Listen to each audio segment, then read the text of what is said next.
Vous êtes avec Cindy de Coaching EM. Aujourd'hui, on va parler de l'hydratation et des électrolytes. Pourquoi ils sont essentiels pour la santé? Tout d'abord, ils sont cruciaux pour la digestion. Ils régulent la température du corps. Ils sont responsables du transport des nutriments. Ils maintiennent l'énergie, donc ils diminuent l'état de fatigue. Ils sont responsables du bon fonctionnement des reins et du maintien de l'hémostase. Ils régulent la balance hydrique, les impulsions nerveuses et les contractions musculaires. Donc, c'est quand même beaucoup de choses, ce qui en fait d'une importance assez capitale pour la santé. Maintenant, les quantités. Quelle quantité favoriser? Pour chaque personne, ça va être différent parce qu'on n'a tous pas le même poids, pas le même niveau d'activité, ni le même environnement. Ce qu'on veut faire, c'est on prend notre poids en kilogrammes, on le multiplie par 0,033, ce qui va nous donner notre quantité idéale à consommer en litres. Donc, si je pèse 70 kg, je dois consommer 2,3 litres d'eau par jour. Ça va également être influencé par mon niveau d'activité. Donc, si j'ai un niveau d'activité léger, je peux ajouter 0,5 litres. Un niveau d'activité modéré, 0,7 à 1 litre d'eau par jour. Et pour un niveau d'activité intense, je veux ajouter 1 à 1,5 litres d'eau sur la base que je devais déjà prendre, qui a été calculée avec le poids. Donc ça, c'est la quantité qui est importante à consommer en eau chaque jour. Maintenant, pourquoi c'est important? Comme je l'ai déjà dit, ça aide à équilibrer les fluides corporels. C'est impliqué dans la fonction nerveuse et musculaire.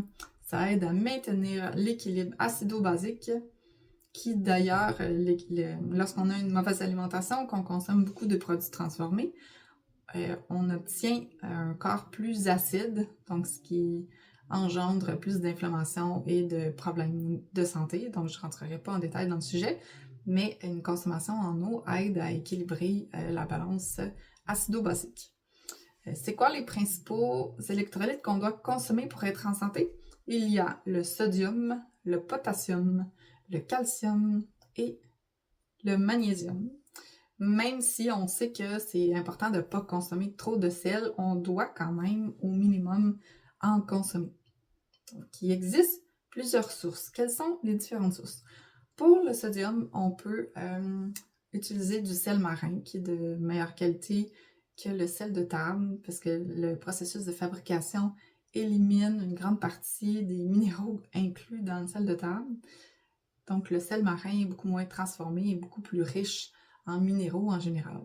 Certains végétaux, dont les épinards, les betteraves et le céleri, sont riches également en sodium. La quantité qu'on veut consommer, la recommandation est de moins de 2,3 mg par jour.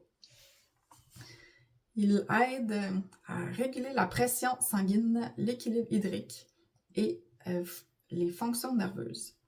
Maintenant, pour ce qui est du potassium, où on peut le trouver? On peut le trouver dans les avocats, les épinards et le brocoli. Sa recommandation est de 3500 à 4700 mg par jour. Il est utile pour l'équilibre hydrique, la contraction musculaire et la transmission nerveuse. Troisièmement, le calcium. On peut le trouver dans les feuilles verts à feuilles, les amandes et les graines de chia. Sa quantité recommandée est de 1000 à 1200 mg par jour. Il est essentiel pour la santé des os et des dents, la transmission nerveuse et la contraction musculaire. Pour terminer, nous avons le magnésium. Où peut-on le trouver?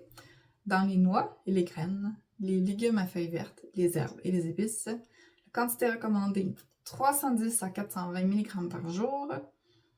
Donc, c'est également très important de consommer du magnésium pour la régulation de la fonction musculaire et nerveuse. Il est aussi impliqué dans la régulation de la glycémie.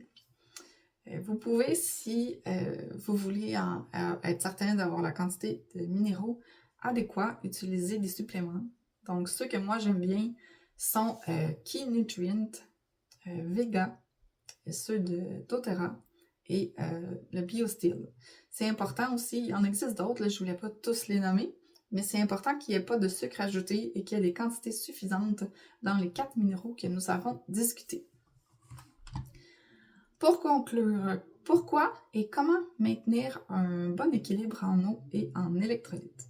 Donc, tel que discuté, l'hydratation et l'équilibre en électrolytes sont essentiels à la santé et au bien-être. Boire suffisamment d'eau, consommer des électrolytes chaque jour est bénéfique. Inclure des aliments riches en électrolytes dans votre alimentation quotidienne va vous aider à maintenir cet équilibre également.